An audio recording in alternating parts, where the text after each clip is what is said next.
थेट जाऊयात, प्रताप सरनाईक बोलतायत। काल जी घटना घडली, आमच्या काही शिवसैनिकांनी त्या अनधिकृत स्टुडिओमध्ये जी तोडफोड केली त्या संदर्भात पोलिसांनी गुन्हा दाखल केला आहे आणि त्या संदर्भात वस्तुस्थितीची माहिती घ्यायला की कोण आरोपी आहे, कुणावर गुन्हे दाखल केले, सगळे जे आरोपी पोलिसांच्या तपासामध्ये जे दाखवलेले आहेत की ते चुकीचे आहेत की खरे आहेत या संदर्भातली सगळी माहिती घेतली आणि त्याचबरोबर आमचे जे आरोपी यांनी अटक केलेले आहे, जे शिवसैनिक आहेत, त्यांच्यावर कुठले कुठले कलमं दाखल केली याची सुद्धा माहिती घेतली। विधानसभेचं अधिवेशन चालू असल्याकारणानं कदाचित सभागृहामध्ये हा प्रश्न उपस्थित होईल आणि त्या माध्यमातून ती माहिती घेण्याकरता मी या पोलीस स्टेशनला आज आलो होतो। असा महत्त्वाचा प्रश्न उपस्थित होतो की संजय राऊत यांनी ही पोस्ट ट्विट केली, त्यानंतर हे सर्व समोर गोष्टी आल्या, असं वाटतं का याच्या मागे कोणाचा तरी हात आहे? नाही, हात तर आहेच, त्यात काही वाद नाही। बघा, 3 जानेवारीला त्या अनधिकृत स्टुडिओमध्ये त्याचं चित्रांकन केलं जातं,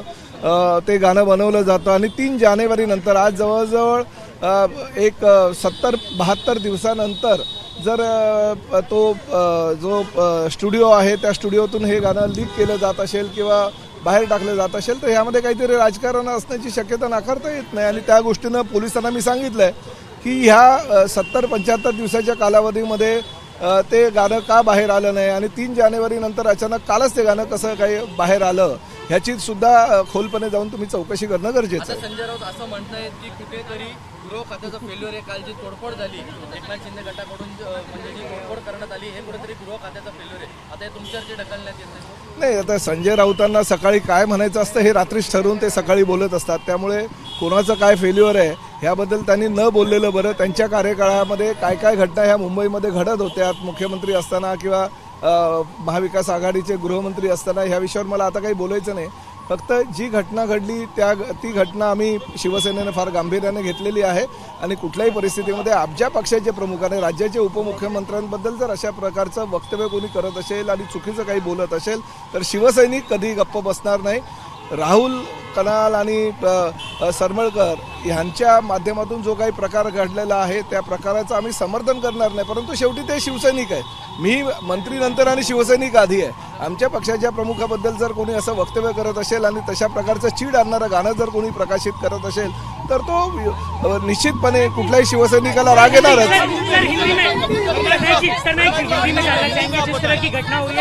घटना को लेकर देखिए समय रहना का भी केस नहीं आया, उसके बाद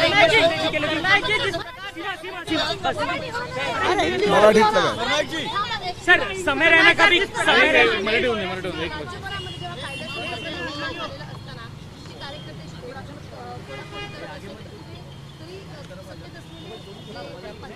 नाही। बघा, कुठल्याही पक्षाच्या प्रमुखाबद्दल आणि जे ह्या राज्याचे लोकप्रिय मुख्यमंत्री राहिलेले आहेत, आता सध्या राज्याचे उपमुख्यमंत्री आहे, त्यांच्याबद्दल जर असं काही वातावरण खराब करणारं वक्तव्य कोणी करत असेल किंवा गाणं प्रकाशित करत असेल आणि त्यामध्ये काहीतरी राजकीय रंग असेल तर आमचे शिवसैनिक गप्प बसणार नाही। मी कुठल्याही तोडफोडीचं समर्थन या राज्याचा मंत्री म्हणून करणार नाही, पण शेवटी मी सुद्धा आधी शिवसैनिक आहे आणि नंतर मंत्री आहे, त्यामुळे आमच्या पक्षाच्या प्रमुखांबद्दलचं जे वक्तव्य या ठिकाणी झालेलं आहे त्याचा मी निषेध व्यक्त करतो।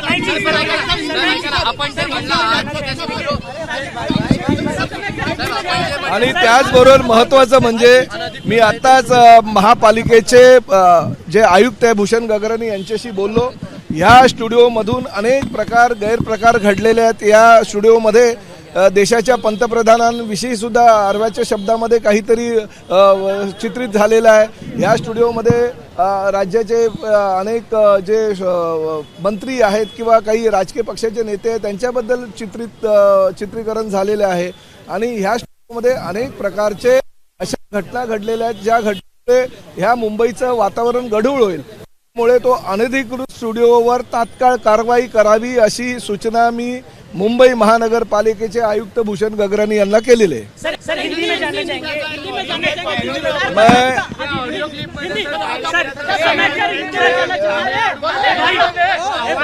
जैसी घटना मुंबई में घटी कल, इस राज्य का मंत्री होने के नाते मैं समर्थन नहीं करना चाहता हूँ, मगर ये भी बात उतनी सच है कि मैं मंत्री बाद में हूँ, शिवसैनिक पहला हूँ और हमारे जो शिवसैनिकों ने किया वो इसलिए किया क्योंकि हमारे पार्टी के प्रमुख और राज्य के लोकप्रिय मुख्यमंत्री रह चुके और अभी के उप मुख्यमंत्री आदरणीय एकनाथ जी शिंदे साहब के बारे में अगर गलत सलत कुछ भी कोई गाने के जरिए या अपने जो जबान उनको दी है उसके जरिए अगर गलत सलत कुछ बोलते रहेंगे तो हमारे शिवसैनिक कभी भी माफ़ करेंगे नहीं किसी को भी।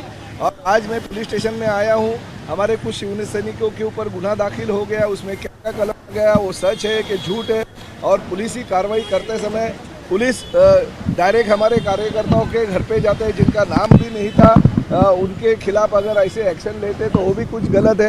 इसलिए मैं पुलिस स्टेशन में आया, मगर एक बात उतनी ज़रूरी है कि वो जो स्टूडियो है वो पूरा का पूरा इनलीगल है।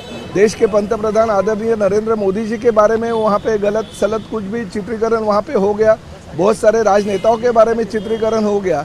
और ऐसे इनलीगल स्टूडियो को क्यों सपोर्ट कोई अगर पार्टी करता है तो वो भी देखना चाहिए, उसकी भी जांच होनी चाहिए। मैंने मुंबई महानगर पालिका के आयुक्त भूषण गगरानी जी से कहा है कि तुरंत वो अगर इनलीगल स्टूडियो होगा तो उसके ऊपर तुरंत कार्रवाई होनी चाहिए। सर, नागपुर ने इस घटना का विरोध किया है, सबने सरकार का देखिए ऐसे लोगों ने उसका समर्थन किया जिन लोगों का समर्थन उस गाने के लिए है।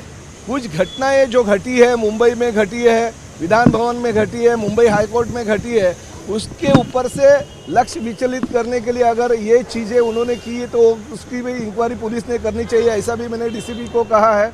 और साथ ही में ये भी है कि 3 जनवरी को वो अगर गाना वो जो चीज़ें हैं वो चित्रीकरण उसका किया जाता है और बाद में अगर कल का कल यानी 70-75 दिन के बाद में वो अगर लोगों के सामने रखा जाता है तो इसके ऊपर भी ध्यान देना चाहिए, पुलिस ने इसकी इंक्वायरी करनी चाहिए। सर आपको किस पे शक है, इसके पीछे कौन है, आपको किस पे शक है सर, कौन है देखिए मैं किसके बारे में कुछ भी बताना नहीं चाहता हूँ, मगर ये हकीकत है कुछ चीज़ें जो होती है उसके ऊपर लक्ष्य विचलित करने के लिए ऐसी चीज़ें होने की शक्यता ना शासन का है।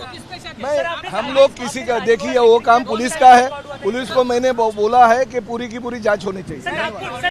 तर या प्रकरणी संपूर्ण तपास झाला पाहिजे असं पोलिसांना सांगितल्याचं प्रताप सरनाईक यांनी सांगितलं। त्यासोबतच जर तो स्टुडिओ अनधिकृत असेल तर त्याच्यावर कारवाई करण्यासंदर्भात देखील मुंबई महानगरपालिकेच्या आयुक्तांशी बोलल्याचं प्रताप सरनाईक यांनी सांगितलेलं आहे। कुणाल कामरा यानं एकनाथ शिंदे यांच्यावरती सादर केलेल्या कवितेनंतर शिवसैनिक आक्रमक झाले। एबीपी माझा, उघडा डोळे बघा नीट।